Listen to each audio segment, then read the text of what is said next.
Second part of mechanical energy, that is kinetic energy, denoted by capital K or simply Ke. What is kinetic energy? The energy possessed by a body due to its state of motion is called its kinetic energy. Means इस motion के state में किसी body के अंदर जो energy होती है उसी को क्या कहते हैं हम, kinetic energy. For example a car in motion, clear, a rolling ball, an apple falling from a height, moving hands of clock and a fast moving stone, etc. have a kinetic energy. Expression for kinetic energy, K is equal to half mv square. The kinetic energy possessed by a moving body is equal to the amount of work which the moving body can do before coming to rest. Means rest में आने से पहले moving body ने जो भी work किया था उसी को क्या कहेंगे हम, kinetic energy. Means kinetic energy को कैलकुलेट करने के लिए हमें उसे वर्क को कैलकुलेट करना पड़ेगा. Suppose mass of moving body भी m एंड जो उसकी वेलोसिटी है वो v है. अब उस मूविंग बॉडी को रेस्ट में लाने के लिए हमें एक अपोजिंग फोर्स अप्लाई करना पड़ेगा, तो उसे हम f मान लेते हैं. और अपोजिंग फोर्स अप्लाई करने पर एक रिटार्डेशन होगा, उसे हम a ले लेते हैं, मान लेते हैं. क्लियर. और मान लेते हैं कि बॉडी जो है s कितना कर रही है, डिस्प्लेसमेंट कर रही है. तो इस केस में जो रिटार्डिंग फोर्स वो कितना हो जाएगा, force into retardation, means m into a. और काइनेटिक एनर्जी कितना हो जाएगा, काइनेटिक एनर्जी क्या होगा, वर्क डन के रिटार्डिंग वर्क डन के इक्वल होगा. तो यहाँ पर रिटार्डिंग वर्क डन कितना हो जाएगा, retarding force into displacement. Force कितना है f एंड डिस्प्लेसमेंट कितना है s, mean kinetic energy is equal to f into S. Clear. Initial में उस बॉडी की वेलोसिटी कितनी थी, v थी. क्लियर. तो v हो गई, लेकिन फिर बॉडी क्या है, रेस्ट में आ गया, तो फाइनल वेलोसिटी इसकी क्या हो जाएगी, 0 हो जाएगी. Since a is retardation, so acceleration is equal to minus a. From equation of motion, we know that v square is equal to u square plus 2as, where v is final velocity and u is initial velocity, a is acceleration and s is displacement.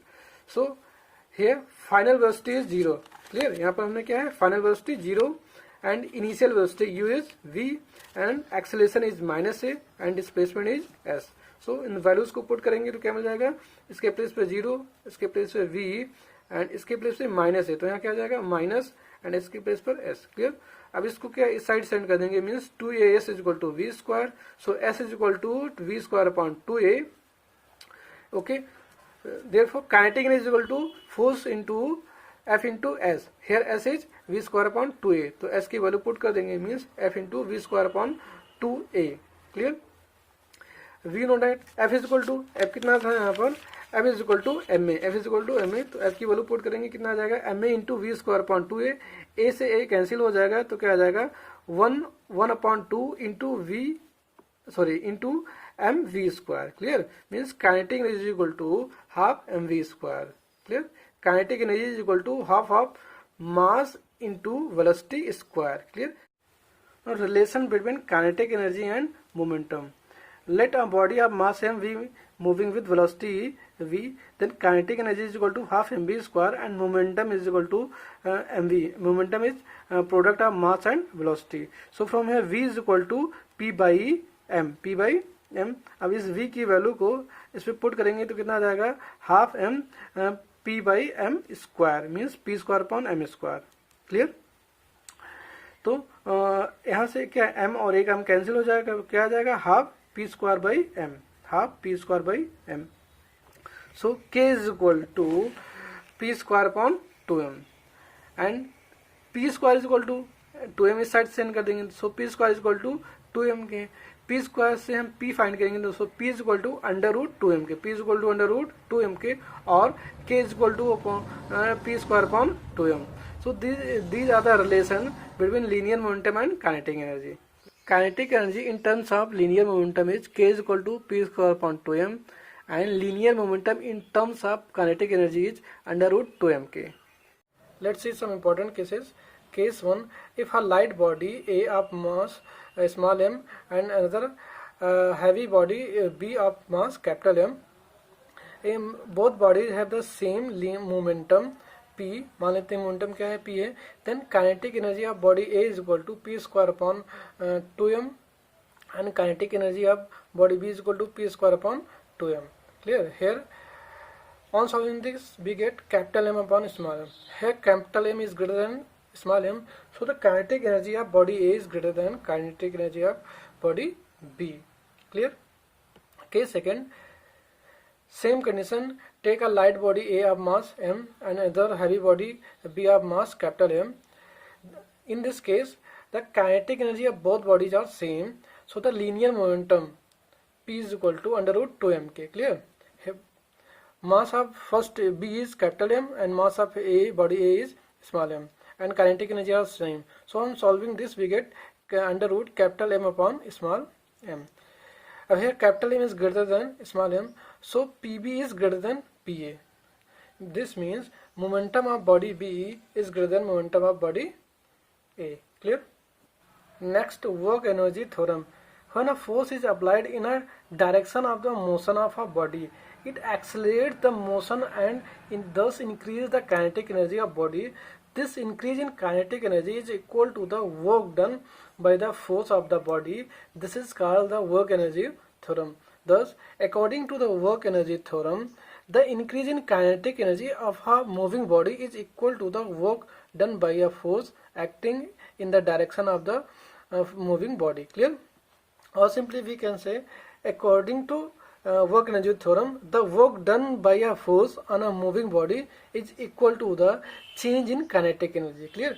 Means अगर जो हम कोई moving body है उस पर force लगा दें, एक वर्क कर दें और उसकी स्पीड और बढ़ जाए, उस केस में तो क्या हमने जो वर्क किया उस बॉडी के ऊपर, वही वर्क क्या है उस बॉडी में काइनेटिक एनर्जी के फॉर्म में स्टोर हो गया. क्लियर?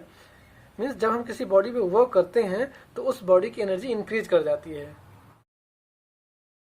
अब वर्क एनर्जी थ्योरम, मान लेते हैं एक मूविंग बॉडी है जिसका मास m है और वो इनिशियल वेलोसिटी u से मूव कर रही है.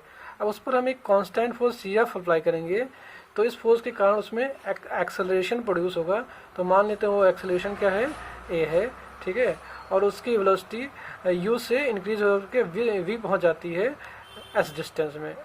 क्लियर? तो we know that force is equal to mass into acceleration and work is equal to force into displacement from relation V square is equal to U square plus 2a है ना ये from. तो इस case में जो यहाँ से s की वैल्यू निकालेंगे. क्लियर? यहाँ से क्या है, s की वैल्यू निकालेंगे तो s is equal to V square minus U square upon 2a, V square minus U square upon 2a. अब इस s की वैल्यू को हम इस w में मीन्स w में पुट कर देंगे. क्लियर? w में f और s की वैल्यूज पुट करेंगे तो f is ma and s is V square minus U square upon 2a. Clear? अब इस a से a कैंसिल हो जाएगा तो क्या हो जाएगा 1/2m V square minus U square. Clear? अब ब्रैकेट ओपन कर लें तो 1/2m V square minus 1/2m U square. Means ये काइनेटिक एनर्जी है फाइनल का और ये काइनेटिक एनर्जी हो गया इनिशियल का. Clear? So W is equal to kf minus KI. Clear? तो ये हमें प्रूव करता है ये जो वर्क हमने किया वो क्या है, काइनेटिक एनर्जी के डिफरेंस के इक्वल है ना. बॉडी की जो काइनेटिक एनर्जी है उसके डिफरेंस के इक्वल है. Clear? So this work done on body is equal to increase in kinetic energy. Form of kinetic energies, a body can have three types of motions, namely translational motion, rotational motion and vibrational motion. So kinetic energy is also three types: translational kinetic energy, rotational kinetic energy and vibrational kinetic energy.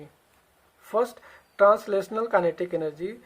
The motion of a body in a straight line path is called translational motion, and the kinetic energy of a body due to motion in a straight line is called translational kinetic energy. For example, a car moving in a straight line, a free falling body.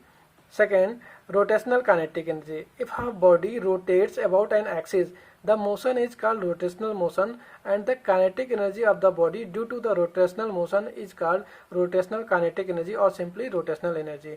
For example, a spinning top, a rotating wheel and a rotating fan have rotational kinetic energies. Clear?